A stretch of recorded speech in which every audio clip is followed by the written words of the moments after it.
Fala Tricolada, tudo tranquilo? Eu sou Alexandre Antônio, sejam muito bem-vindos aqui ao nosso canal, o canal da família Tricolor. Deixa o like, se inscreva, compartilha, dá essa moral pra gente aí, belezinha? Vamos pro nosso vídeo. Esse vídeo é uma análise, um balanço, né, de toda a temporada do Fluminense, com alguns tópicos que seriam importantes também. Eu vou deixar aqui minha opinião, você deixar os seus comentários aqui embaixo, falando o que você acha desses tópicos. Por exemplo, melhor jogador para você na temporada, pior jogador, revelação, decepção, pior contratação, olha aí, nota do treinador, nota do Fernando Diniz na temporada e nota no geral para a temporada do Fluminense. Então deixa aí seu comentário. Eu devo fazer algumas enquetes na aba comunidade para vocês também votarem. E vai ser muito importante você deixar os comentários aqui embaixo. Para não ficar só a minha opinião, eu quero ler, né, a opinião de vocês também.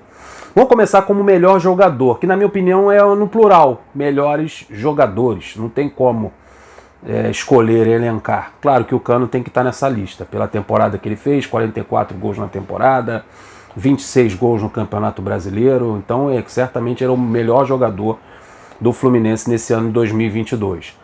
Mas também não tem como deixar de fora o Arias e o André. O André já não é mais uma revelação, o André já é uma realidade com a camisa do Fluminense. Esse ano foi espetacular para ele, começando as jogadas vindo de trás, levando essa bola com qualidade, ele que dificilmente erra um passe, abastecendo o Ganso e o Ganso abastecendo o ataque do Fluminense. O André tem uma importância, com pouca idade, tem uma importância tremenda no meio de campo do Fluminense. E certamente daqui a um ano ou dois, na próxima, né?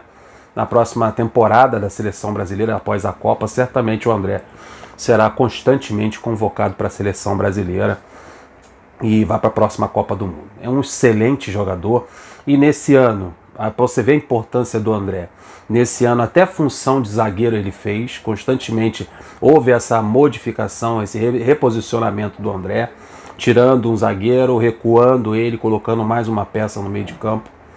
Não tem como tirar o André da lista de melhor jogador do Fluminense na temporada 2022. E o Arias nem se fala.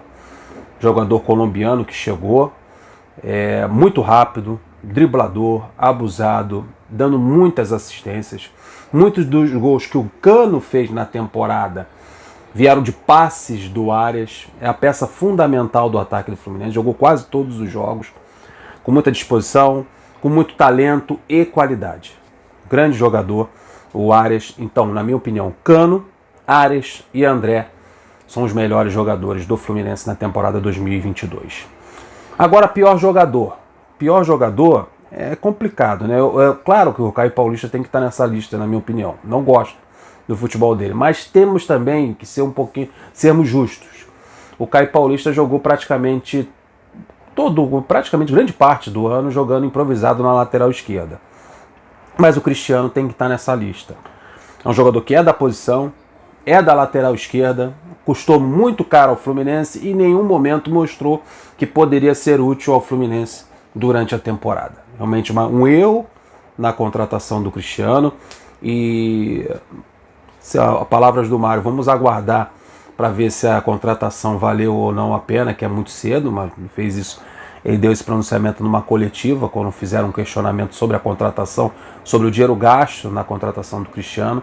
Ele falou que ainda era muito cedo. Acho que agora que o Campeonato Brasileiro acabou, não tem como defender mais essa contratação, né? Já foi testado, aliás, foi testado o Iago ali, o Caio Paulista, agora o Alexander ocupa essa posição. O Pineda, que é da posição também, não se encaixou ali. Na minha opinião, o Cristiano realmente é o pior jogador do elenco tricolor. Junto a ele, Marrone, muito mal. É uma contratação feita pelo Fluminense, todas as vezes que entrou, decepcionou. O Wellington, né, que na minha opinião não deveria nem ter renovado o contrato com o Fluminense, mas está aí, já se despediu lá no Instagram, mandou mensagem para a torcida tricolor, não é mais jogador do Fluminense. E é um jogador que estava ali no banco ocupando espaço da garotada que precisava subir. Agora, no final do campeonato, que o Alexander conseguiu um espaço no banco de reservas. Então, para você ver o problema que estava ali no banco de reservas. Então, na minha opinião, é isso. Piores jogadores: Cristiano, Caio Paulista, Marrone e o Wellington. Agora, a revelação.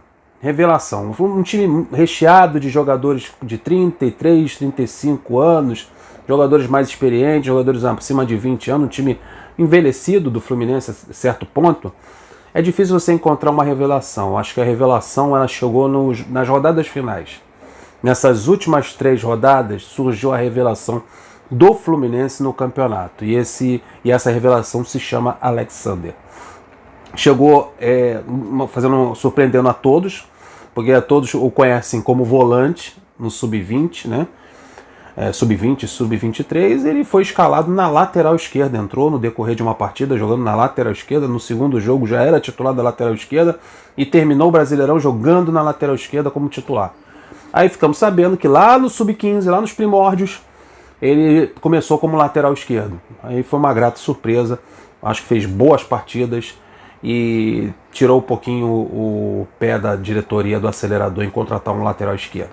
Eu acho que o Alexander, o caminho dele é na lateral esquerda e, na minha opinião, é a revelação do Fluminense na temporada. Chegou lá no finalzinho do campeonato. Decepção, claro que é John Kennedy. John Kennedy, a gente tinha uma expectativa enorme em Libertadores, Sul-Americana, de que ele poderia ser um novo Fred, que ele poderia ser um goleador, um reserva para o Fred, depois um reserva para o Cano, e o garoto não se encontrou. Problemas particulares, problemas pessoais, punições. Chegou no final do ano tendo problema com o Cadu lá no Sub-23, discussão com o treinador, sendo punido. Aí fica difícil defender. Espero que no ano de 2023 ele coloque a cabeça no lugar e, colocando assim a cabeça no lugar, ele possa desenvolver a sua profissão, a sua carreira e ajudar o Fluminense. Do jeito que tá, da forma que ele tá levando a carreira, não vai dar certo. Aí vai ser complicado para ele. Certamente, John Kennedy, na minha opinião, foi a decepção no ano de 2022. Esperava mais dele, esperava sucesso na carreira para ele. Pior contratação, claro que foi o Marrone. Foram buscar o camarada lá na Dinamarca, né? Já não era grandes coisas no Vasco e nem no Atlético Mineiro, se transferiu para a Dinamarca, estava muito mal lá. Veio para o Fluminense, a expectativa era ele ser o substituto do Luiz Henrique. O Luiz Henrique foi vendido, daí a reposição se chamava Marrone, e ele chegou e em nenhum momento foi importante para a equipe. Não conseguiu fazer uma partida decente que pudesse justificar a contratação dele e ele ser uma reposição ao Luiz Henrique, que foi vendido aí no meio da temporada para a equipe do Betis. Então perdemos um grande jogador e repomos com uma decepção aí, a pior contratação, na minha opinião, que é o Marrone. Daí também não tem como tirar dessa pior contratação a contratação do Cristiano, né? Envolvendo os valores, são 9 milhões, jogador vindo da Moldávia para a lateral esquerda, e ele terminar o campeonato como quarto reserva, atrás de Pineda, atrás de Caio Paulista, atrás de Alexander e até de Iago, que foi improvisado na lateral esquerda. Então, a pior contratação disparado é Cristiano. Pior contratação no lado financeiro e técnico, e também a do Marrone. Nota do Fernando Diniz, eu dou nota 9 para o Fernando Diniz. Porque eu dou nota 9? Ele teve erros, teve teimosias, mas ele também teve muitos acertos, principalmente pelo material humano que foi entregue a ele. Ele tinha uma espinha dorsal, ele tinha um time titular, em que ele tinha um esquema tático que ele usava o 4-3-3. Depois, inteligentemente, ele mudou para o 4-4-2, botou mais gente dentro do meio de campo ali para trocar a bola, para segurar.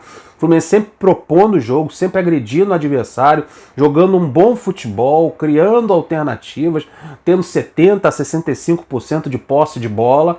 Um futebol bonito, elogiado por todos, pela imprensa, por todos no futebol brasileiro, até internacionalmente. Não tem como dar uma nota menor do que 9 para o Fernando Diniz, principalmente pelo elenco que foi dado a ele. Ele tem uma espinha dorsal, ele tem um time muito bom, mas tem um banco de reservas faltando peças. O elenco do Fluminense é muito ruim, no total. Então faltava um recheio, faltava reforços para que ele olhasse para o banco de reservas e pudesse mudar o panorama da equipe dentro de campo. E claro, também ele errou um pouquinho em demorar a subir o Alexander, em insistir com o William Bigode, Felipe Melo entrando no segundo tempo constante. Felipe Melo terminou o ano entrando nos jogos no segundo tempo. Então ele tem erros, ele tem teimosias, mas ele tem muitos acertos. Por isso ele merece uma nota 9. também pelo futebol jogado no campeonato. Nota no geral da temporada do Fluminense, no total é nota 7. Por que nota 7? Fomos eliminados de uma pré-Libertadores, fomos eliminados na fase de grupos da Copa Sul-Americana, fomos eliminados pelo Olímpia do Paraguai, mas também tivemos conquista, no caso do Campeonato Carioca, em cima do Flamengo, em 2 finais em que o Fluminense brilhou e comandou e dominou a partida. Um Flamengo com muito mais investimento do que o Fluminense, um time bem mais completo e com um elenco melhor do que o Fluminense, foi praticamente engolido pelo Tricolor no final do Campeonato Carioca. E o acerto também no Campeonato Brasileiro, porque não é mole no campeonato tão disputado, com clubes tão bons, né, com grandes clubes, Palmeiras, Atlético Mineiro, Flamengo, Internacional, e você chegar na terceira colocação, com o elenco que foi dado, as contratações que foram feitas, você mesmo assim chegar brigando pela segunda colocação, quase que o Fluminense foi vice-campeão do Campeonato Brasileiro, isso é se destacar e é de se aplaudir. Então é isso, Campeonato Carioca, o título Carioca, depois com tanto tempo que o Fluminense não conquistava, o terceiro lugar no Campeonato Brasileiro, deu uma compensada aí uma leve compensada nessas eliminações a certo ponto ridículas da Copa Libertadores e depois da Copa Sul-Americana. Na média, fica aí uma nota 7 para a temporada do Fluminense. Vou ficando por aqui. Pedindo que vocês deixem o comentário de vocês, a opinião de vocês, que é muito importante, e também o like e a sua inscrição. Até o próximo vídeo. Fui!